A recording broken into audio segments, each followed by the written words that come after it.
السلام عليكم بنات، نتمنى تكونوا بخير وعلى خير. مرحبا بكم في ثالث فلوق عندي في القناه.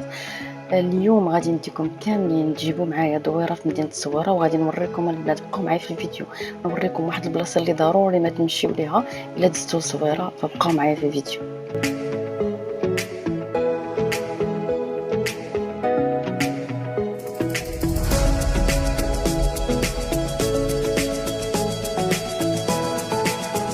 احنا وصلنا البنات لمدينه الصويره، تلاقينا 20 درجه في الحراره، ومرات خلينا فيه 45، كثر من الدوبله البنات ديال الفرق في درجه الحراره. نرجعوا نهضروا شويه على مدينه الصويره. ما كتسنانيش انا انني نشكرها ولا نشهرها، فهي معروفه على الصعيد العالمي، مدينه اللي عريقه ومن اجمل المدن الساحليه في المغرب، مدينه التعايش وملتقى الثقافات، مدينه الفنون، ومدينه النورس لانها معروفه بطائر النورس. فيلا نبداو الدوره ديالنا. هاد الشارع البنات اللي كيبدا من باب مراكش هو القوس الكبير اللي كاين في باب مراكش، كتدخلوا منه ضروري اي وحده تيكون داز ولا كان في الصويره غادي يكون داز من هاد الشارع هذا. ولا الا كنتو غادي تجيو غادي نوريكم السمايات باش تعرفوا فين دايزين، شنو سميت البلايص اللي دايزين منهم. فكيف قلت لكم هاد الشارع كله منين بدينا الفوق لجهه القوس اللي غادي نوصلوا ليه، هاد الشارع كله سميتو سوق واقا. نهضر لكم شويه على مدينه الصويره ولا موغادور.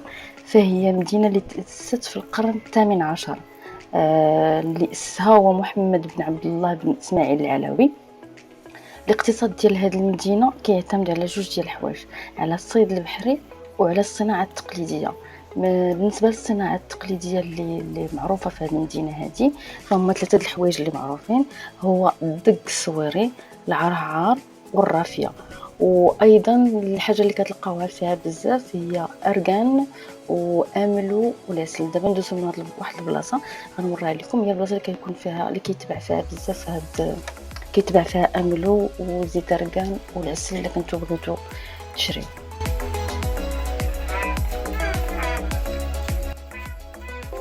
هاد الحيطه البنات اللي كيبان لكم بيض، هذه واحد المدرسه كنتيقراو فيها غير البنات، سميتها مدرسه ابن خلدون.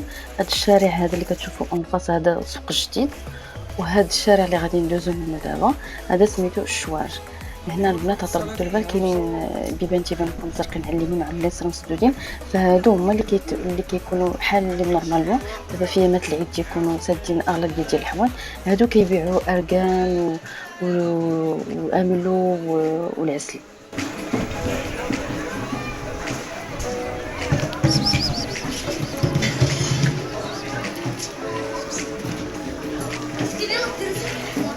هاد الدريبه البنات اللي غتشوفوا دابا كتخرج السوق ديال الحوت، وهاد الدرب اللي غادي ندور دابا اللي كاين على اليمين هذا كي طولنا منه كيخرج لواحد البلاصه سميتها الخضره، فين كتباع الخضره. غادي نطولوا مع الشواج كيف قلت لكم، هاد الطواله كلها تاع الشواج.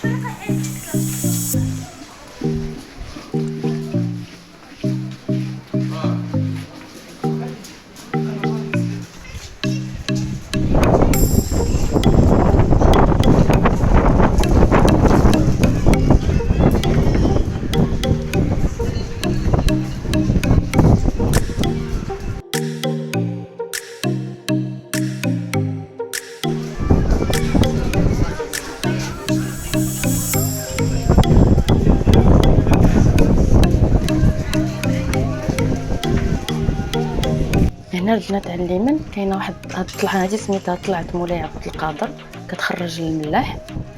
وهنا الا مشينا طول غنخرجوا في السقاله القديمه، وحنا دابا غنشدوا الطريق على اليسار. هاد الطريق اللي على اليسار سميتها ملاح قديم. الطوال كلها اللي غادي ندوز منها سميتها ملاح قديم.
نقدم غادي ندورو على اليسر.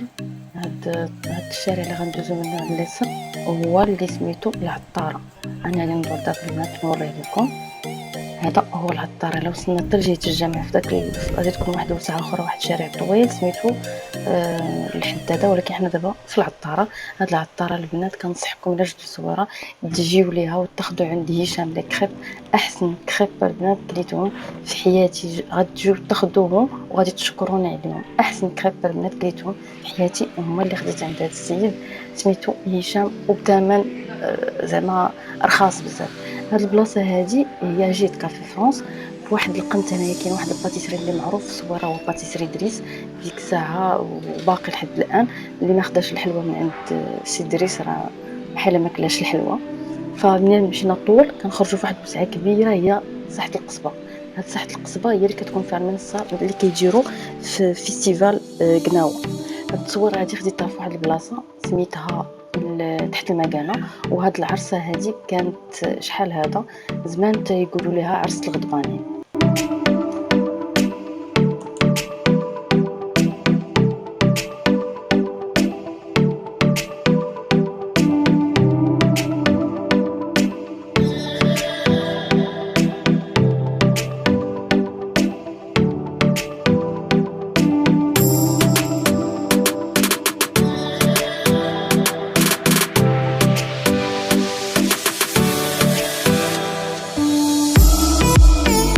دابا البنات غادي نمشي نجيب لكم دويره في المرسى. المرسى هي هذه ديال مدينه الصويره، تبدلات ما كانتش هكا قبل، تعاودات هي ولاكوت تبدل ليها الشكل ديالها. ف كيف قلت لكم مدينه الصويره معروفه مدينه النورس، لان طائر النورس موجود بكثره فيها، لدرجه انكم تقدروا تدوزوا من حدا وما يطير ما والو، يبقى غادي حداكم. الا لاحظتوا معايا في الفيديو راه غادي يبان لكم الباركونيات كاينين الفليك حتى هما داخلين، ما خرجيش بزاف بحكم اننا في الايامات ديال العيد، فالصيادة ما تيخرجوش في الصيد في ايامات العيد. فبقاو معايا نجيب لكم دويره في هاد المرصد ديال مدينه مقادر.